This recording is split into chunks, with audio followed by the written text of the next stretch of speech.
एक गांव में एक कुम्हार था। कुम्हार जहां होता है वहां गधा होना भी लाजमी है, क्योंकि गधे के बिना भला कुम्हार का काम कैसे चल सकता है। तो हमारे इस कुम्हार के पास एक गधा भी था।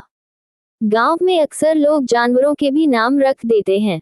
ये नाम अक्सर उनके रंग रूप, कद काठ या गुण स्वभाव पर आधारित होते हैं। हमारे कुम्हार का गधा खच्चर जितना ऊंचा था, इसलिए कुम्हार उसे लबू कहता था। सबसे छोटे बच्चे गोलू ने पूछा, दादा खच्चर क्या होता है? दादा बोले, गोलू तुमने घोड़ा देखा है? गोलू, हाँ दादाजी देखा है, वो भरतू टांगे वाले के पास है ना?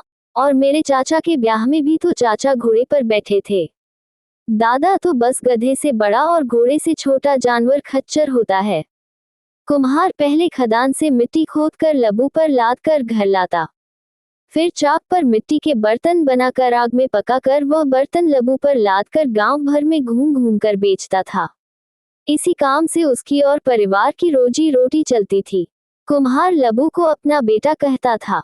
लबू कई साल से कुम्हार के साथ था और अब वह बूढ़ा हो चला था। उम्र ने उसे कमजोर कर दिया था। एक दिन कुम्हार मिट्टी खोदकर लबू पर लादकर घर लौट रहा था। अचानक बरसात होने लगी। लबू फिसल कर लखाया और एक गहरे गड्ढे में जा गिरा।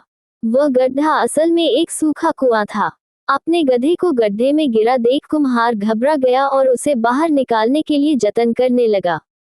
कुम्हार भी बूढ़ा और कमजोर था, गड्ढे से बाहर नहीं निकाल पाया। कुछ राहगीर भी उसकी मदद के लिए पहुंच गए, लेकिन कोई भी उसे गड्ढे से बाहर नहीं निकाल पाया, क्योंकि कुआं बहुत गहरा था। गांव के सरपंच चौधरी रुलत शहर जा रहे थे। भीड़ देखकर रुक गए। जब लोगों ने उन्हें सारी बात बतलाई तो वे बोले, मूर्खो, तुमने बचपन में प्यासे कौवे की कहानी नहीं सुनी थी? लोग बोले, सरपंच जी सुनी थी। कौवे ने सुराही से पानी पीने के लिए क्या जुगत लगाई थी?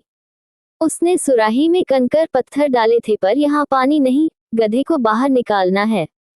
चौधरी बोला, बात तो एक ही है ना, तुम पत्थर नहीं मिट्टी डालो, मगर थोड़ी थोड़ी डालना। गांव वालों ने फावड़े की मदद से गड्ढे में मिट्टी डालना शुरू कर दिया। गधा घबराकर उठ खड़ा हुआ।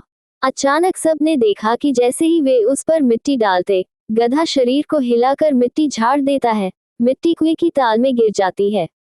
लोग लगातार मिट्टी डालते रहे। गड्ढे में मिट्टी भरती रही और गधा उस पर चढ़ते हुए ऊपर आ गया।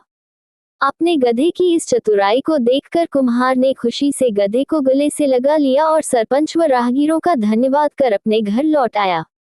राहगीर सरपंच की अक्लमंदी की प्रशंसा करते रहे। कोष्टक